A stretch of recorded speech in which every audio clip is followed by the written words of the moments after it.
사도행전 14장 19절에서 28절 말씀입니다. 사도행전 14장 19절에서 28절까지 제가 봉독합니다. 유대인들이 안디옥과 이고니온에서 와서 무리를 충동하니 그들이 돌로 바울을 쳐서 죽은 줄로 알고 시외로 끌어내치니라.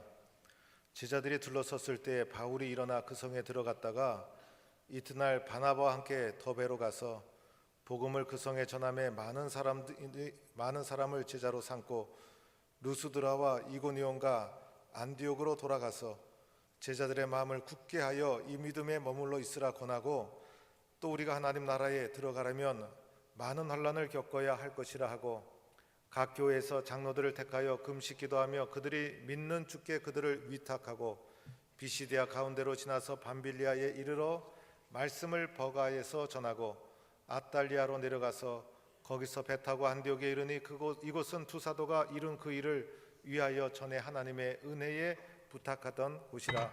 그들이 이르러 교회를 모아 하나님이 함께 행하신 모든 일과 이방인들에게 믿음의 문을 여신 것을 보고하고 제자들과 함께 오래 있으니라. 아멘. 할렐루야. 우리는 종종 여행을 하게 됩니다. 좋은 여행이 되기 위해서 몇 가지 요소가 잘 충족이 되어야 합니다. 음식이 잘 맞아야 되죠. 그래서 여행을 했는데 그 나라 음식에도 잘 적응하고, 그리고 무엇이든지 맛있게 먹어야 피곤하지 않고 체력을 유지하면서 여행을 할 수가 있습니다. 한국 사람 가운데는 한국 음식 아니면 절대로 다른 음식 먹지 못하는 분들이 있어요. 김치도 싸가죠. 멸치도 고추장에 맛있게 볶아오죠. 김도 가져오죠. 그 중에 깻잎을 양념에 잘 절여서 가져옵니다. 그래서 외국 식당에 가서 양념 절인 깻잎을 뚜껑을 딱 여는 순간 냄새가 쫙 퍼져나가게 됩니다. 한 끼라도 외국 음식 먹으면 견디지 못하는 분들이 꼭 있게 되는데, 음식에 정하지 못하면 여행이 참으로 힘들고 어렵게 됩니다. 또 하나는 잠자리가 좋아야 됩니다. 오랫동안 여행하다 보면 잠자리가 좋아야 하루 여행한 것 피곤을 잘 풀고 새롭게 힘을 얻어서 그 다음날 진행할 수 있는데, 잠자리가 불편한 것이 하루 이틀은 참을 수 있지만은 계속 반복되다 보면 힘든 여행을 할 수밖에 없습니다. 좋은 여행이 되기 위해서 또 하나 요소가 있다면 함께 가는 사람들이 좋아야 합니다. 서로가 격려하고 양보하고 인심도 넉넉하고 사랑하고 격려하는 사람과 함께해야 합니다. 가는 중에 재미있는 이야기도 하고 웃어도 주고, 그리고 서로가 공감해주고, 그러면서 사람들끼리 재미가 좀 있어야 되는데, 따지기 좋아하는 사람, 까다로운 사람, 조그만 일정이 변경해도 시시콜콜 다 세밀하게 따지는 사람을 만나게 되면 참으로 피곤한 여행이다라는 생각을 가지게 됩니다. 또 하나 요소가 있다면 여행의 목적이 분명해야 되죠.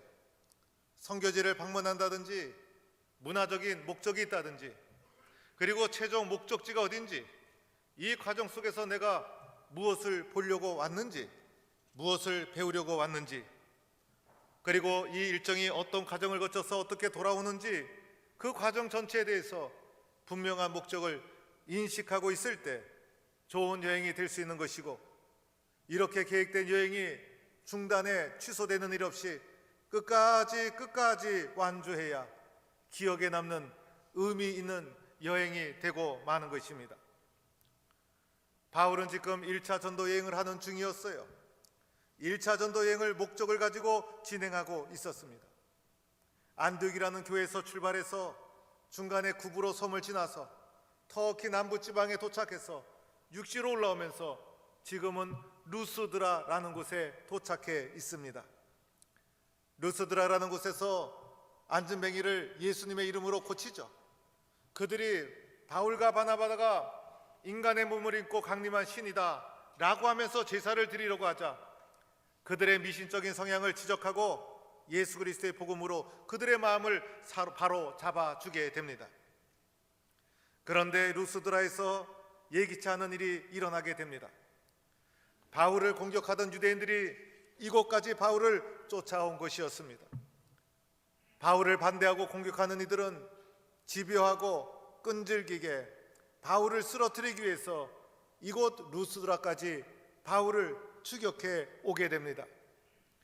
특히 이들 가운데는 이전 도시에서 바울을 돌로 치려고 했던 자들도 있었어요.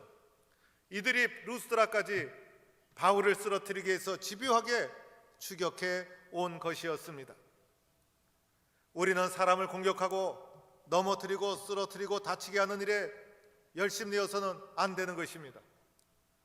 사람을 격려하고 사람을 후원하고 사람을 사랑하고 도와주어도 인생이 너무 짧지 않습니까?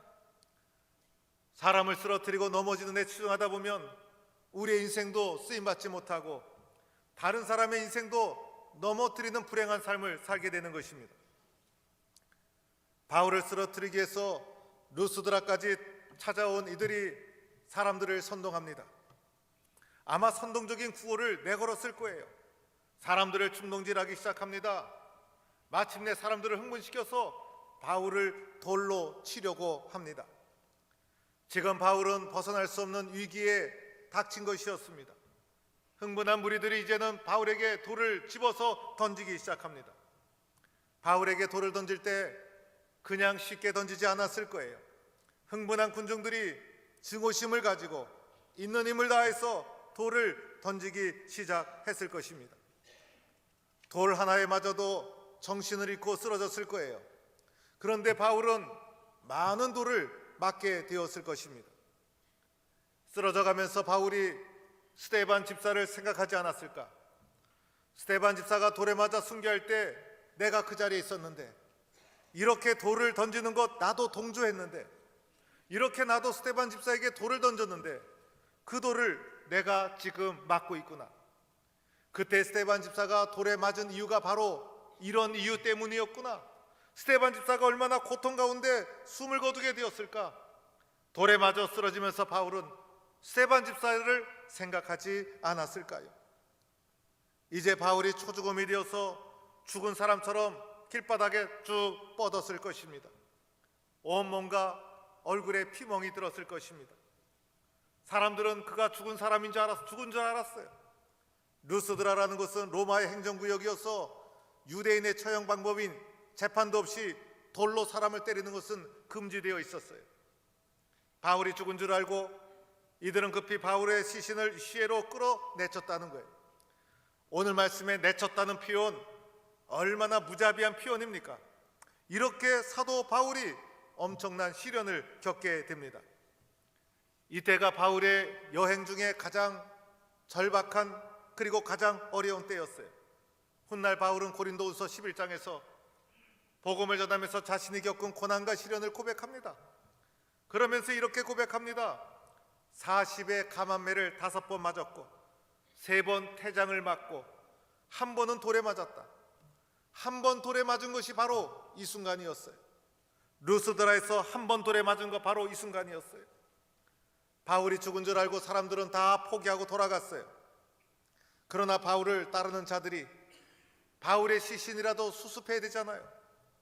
가까이 가보니 바울이 아직도 숨이 끊어지지 않고 있었어요. 그래서 아마 바울을 살리기 위해서 바울의 제자들이 기도하고 몸도 주물르고 예수님의 도움을 구하고 울면서 바울을 간호해 나갔을 것입니다. 마침내 바울이 기력을 회복해서 일어납니다. 바울에게 사람들이 무엇이라고 했을까요? 바울 선생님, 빨리 이곳을 떠나시기 바랍니다. 저 사람들이 바울 선생님을 돌로 치지 않았습니까? 깨어난 줄 알면 또다시 달려올 것입니다. 이것은 안전하지 않습니다. 매우 위험한 곳이니 빨리 이곳을 떠나시기 바랍니다라고 바울을 빨리 떠나 보내려고 했을 것입니다. 웬만한 사람 같으면 그곳을 빨리 떠났을 거예요. 2번 다시 그것을 보기도 싫었을 거예요. 자기를 배척하고 돌로 친 그곳을 누가 보고 싶어 하겠습니까? 그런데 바울은 어떻게 했습니까? 자신을 내친 성으로 일어나 다시 들어갔다는 거예요. 자신을 돌로 친 그 성으로, 위험이 도사하게 있는 그 성으로 다시 들어갔다는 거예요. 박해를 받아도, 버림받아도, 거꾸로 트림을 당해도 바울이 걸어가는 믿음의 길을 아무도 막을 수가 없었다는 것입니다. 그리고 이튿날 바나바와 함께 전도 여행을 또다시 시작하죠. 온몸이 성하지 않았을 거예요. 피멍이 들었을 거예요. 그러나 최소한 96km의 그 전도 여행 길을 가서 1차 전도 여행 최종 목적지 더베라는 곳에 도착하게 됩니다. 더베라는 곳에서도 똑같이 복음을 전합니다. 그리고 그곳에서도 교회를 세웁니다. 많은 사람들이 예수 믿도록 만들어 주게 됩니다. 더베에서 복음을 전한 후에 이제 자신이 파송한 안디옥계로 돌아오는 과정을 밟아갑니다. 그러나 다른 방법으로 돌아갈 수도 있었는데 바울은 특이한 방법으로 돌아갑니다. 지금까지 거쳐온 도시들, 지금까지 자기가 가서 복음을 전했던 도시를 거슬러 거쳐가기 시작합니다. 루스드라도 가고 이고니온도 가고 비시디 안디옥, 자기가 갔던 도시들을 차례차례 방문하게 됩니다. 그런데 그 도시마다 바울을 반대하는 사람도 있었잖아요. 루스드라에서는 심지어 돌에 맞아 죽을 뻔했잖아요. 공격하는 자들, 핍박하는 자들, 그러한 자들이 있음에도 불구하고 그곳을 다시 찾아갑니다. 그것을 찾아가서 바울이 한 것이 있었어요.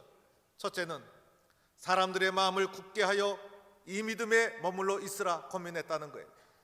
그 도시에 방문해서 믿음의 사람들의 마음을 굳게 하고 이 마음을 믿음 위에 머물러 있으라 권면했다는 것입니다. 우리의 마음이 얼마나 중요합니까? 우리의 마음이 얼마나 중요합니까? 그런데 사람의 마음은 온전한 것이 아니죠. 사람들의 마음은 불완전한 것이고, 마음은 흘러가는 물과 같은 것이고, 내 마음을 내가 믿을 수가 없어요. 내 마음을 내가 믿을 수가 없는 것이 우리의 인간의 마음이라는 것입니다. 환경에 따라, 상황에 따라 마음이 이리 흔들리고 저리 흔들리고 시시때때로 변질되고 변하는 것이 인간의 마음입니다. 내가 마음먹은 대로 인생을 살아갔다면 어떻게 되었을까? 지금의 내 모습이 아니었을 거예요. 그런데 사람의 마음은 흔들리는 갈대와 같이 너무나 쉽게 흔들리는 것이 인간의 마음. 그래서 인간은 이 마음을 무엇인가에 의지하지 않으면 안 된다는 것입니다. 남편에게 의지하죠, 아내에게 의지하죠, 자식에게 의지하죠, 물질에 의지하죠. 인간의 마음은 무엇인가에 의지하지 않으면 안 되는 거예요. 그래서 사람은 끊임없이 마음을 의지할 곳을 찾고 찾는 것이 인간의 성향이라는 거예요. 이 마음을 어디에 의지해야 되는가? 사도 바울은 이 마음을 믿음 위에 놓아라, 이렇게 권면하고 있는 것입니다. 우리의 마음이 믿음 위에 놓여져 있어야 되는 거예요. 우리의 마음속에 믿음이 들어가 있어야 되는 거예요. 그래야 우리 믿음이 흔들리지 않고 변질되지 않고 요동치지 않게 된다는 것입니다. 우리의 마음을 믿음 위에 놓으려면, 우리의 마음속에 믿음이 생기려면 어떻게 됩니까? 이해하든지 체험해야 되는 거예요. 이해하지 못하면 믿음이 생기지 않는 거예요. 체험하지 못하면 믿음이 생기지 않는 거예요. 믿음이 생기는 이유, 이해하든지 체험하든지 구경만 해서는 믿음이 생기지 않아요. 아무 생각 없이 그냥 구경만 해서는 믿음이 생기지 않아요. 듣는다고 해서 믿음이 생기는 게 아니에요. 이해해야 믿음이 생기는 거예요. 체험해야 믿음이 생기는 거예요. 이해하든지 체험하든지 그래야 내 마음에 믿음이 생겨서 흔들리는 내 마음을 믿음에 의지할 수가 있게 되는 것이에요. 이제 3월이 되어서 40일 말씀 기도 양육 1단계, 2단계 성경 공부 알파 코스, 이 모든 것 이해하든지 체험하든지 하라. 우리의 신앙이 믿음 위에, 마음이 믿음 위에 세워져야 한다. 이해하든지 체험하든지 우리가 믿음의 길을 걸어갔는데 제대로 믿음의 뿌리를 내리고 걸어가야 되지 않겠는가? 하나님이 어떤 분이신가? 천지를 창조하신 분이요, 무소부재하신 분이요, 전능하신 분이요. 예수님이 누구신가? 예수님은 인성과 신성을 겸비하신 분이시고 우리의 죄의 값을 짊어지시고 십자가에서 나의 죄를 다 대속해 주신 분. 성령님은 누구신가? 오늘도 살아계셔서 나를 도와주시고 진리로 인도해 주시고 오늘도 나를 후원해 주신 분이 성령님. 이런 믿음에 대한 이해와 그분의 역사에 대해서 분명한 체험을 가지고 있어야 내 마음을 믿음 위에 세워 놓을 수가 있다는 거예요. 오늘 바울이 떠나고 나면 믿음의 사람들 어떡합니까? 누가 지켜줍니까? 내 마음을 분명한 믿음 위에 놓아야 한다는 거예요. 두 번째로는 이렇게 권면합니다. 하나님 나라에 들어가려면 많은 환난을 겪어야 한다는 거예요. 우리는 예수 믿고 나서 인생의 목적이 생겼어요. 하나님 나라예요. 우리 인생의 최종 목적은 하나님 나라. 그 하나님 나라 들어가려면 이 세상 살아가는 날 동안 환난을 겪을 수밖에 없다는 거예요. 바울도 돌에 맞았죠. 때로는 공격을 당했죠. 육신을 입고 살아가는 우리들, 이 세상 속에서 시련과 유혹과 환난을 만나게 되는 거예요. 내가 예수 믿고 하나님 나라에 대한 꿈과 비전을 가지고 믿음의 길을 걸어가죠. 우리가 걸어가는 믿음의 최종 목적지는 하나님 나라. 그런데 그 과정 속에서 시련이 있고 유혹이 있는 거예요. 넘어져서는 안 되잖아요. 쓰러져서도 안 되잖아요. 마귀 사탄은 우리를 쓰러뜨리기 위해서 끊임없이 유혹하고 흔들어 제끼는 거예요. 그러나 그때마다 우리는 그 환난을 바라보면서, 하나님 나라를 바라보면서 끊임없이 환난을 이겨나가야 하는 것. 그래서 우리의 믿음의 길을 다시 한번 사도 바울은 우리에게 확인시켜 주고 있는 거예요. 세 번째로는 각 교회 장로들을 세우고 금식 기도하며 그들이 믿는 주께 의탁을 했다는 거예요. 교회를 조직하고 교회를 제도화했다는 거예요. 그 교회가 우리의 믿음을 지켜주는 거예요. 교회가 영원히 지속되도록 직분자를 세우고 금식 기도하고 하나님께 의지하도록 만들어 준 거예요. 이제 하나님 나라를 향해 믿음의 길을 걸어가면서 믿음이 흔들릴 때마다 교회가 나를 잡아줍니다. 교회가 우리의 신앙을 지켜줍니다. 교회는 하나님 나라의 전진 기지와도 같은 거예요. 그래서 주님은 이 땅에 교회를 세운 거예요. 교회를 통해 복음을 전하고, 교회를 통해 성도들을 붙잡아주고, 교회를 통해서 시련과 환난을 이길 수 있도록 교회가 너무나 중요한 거예요. 그래서 교회는 하나님 나라의 안내자, 그리고 이 땅에서 나의 믿음을 지켜주는 은혜의 보물 창고와 같은 것이 교회라는 것이에요. 이렇게 가는 곳마다 사도 바울은 권면한 후에 자신이 거쳐갔던 도시를 다 거쳐서 마지막에는 배를 타고 마침내 자신을 파송한 안디옥 교회에 도착합니다. 여행을 중도에 포기하지 않았어요. 여행을 중도에 이렇게 바꾸지도 않았어요.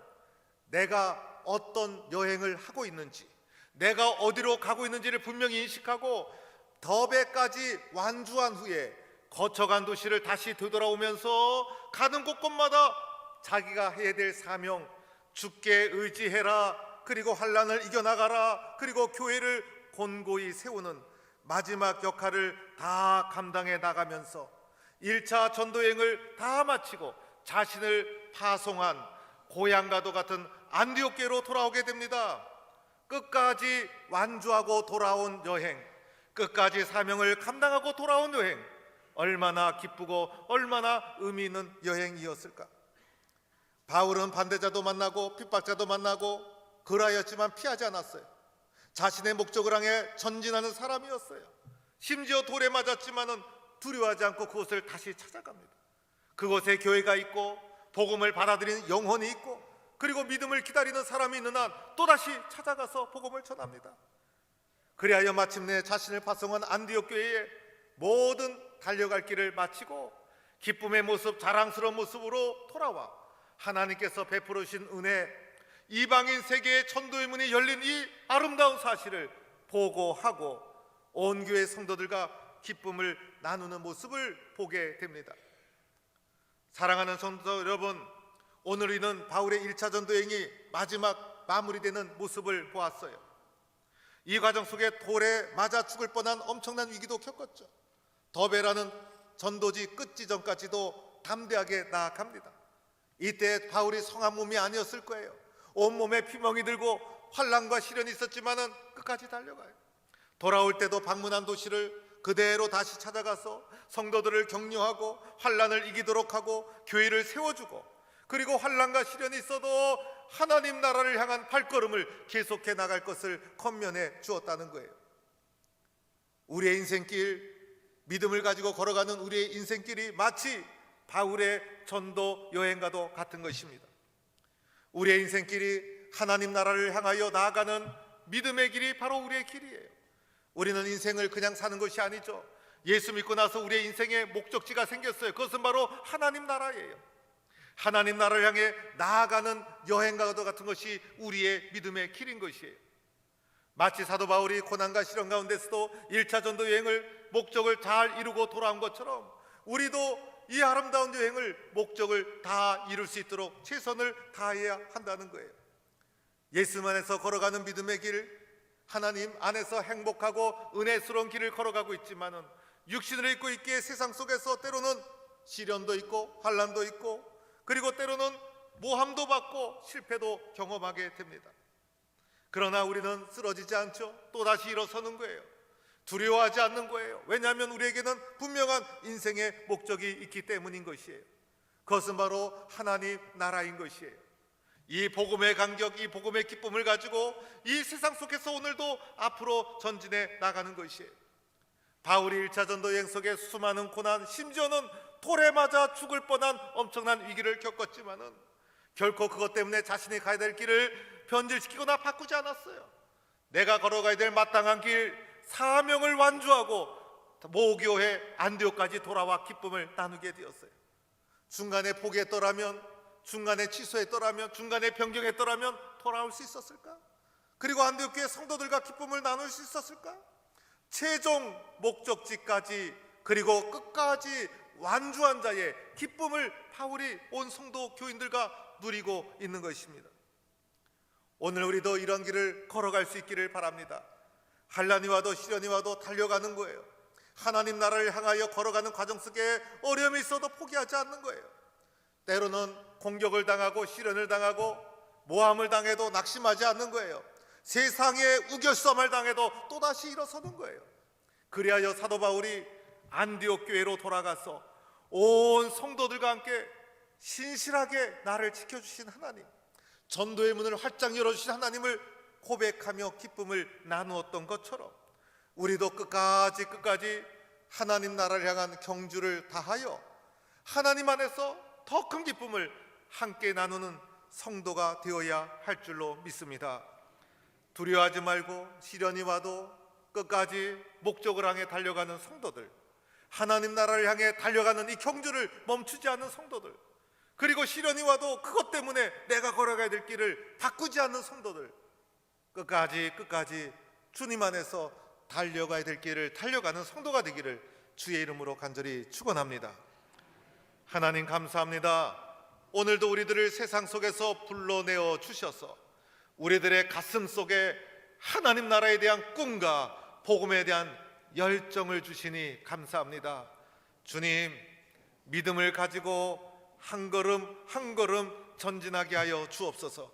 하나님 나라를 향해서 달려가는 삶을 살게 하여 주옵소서.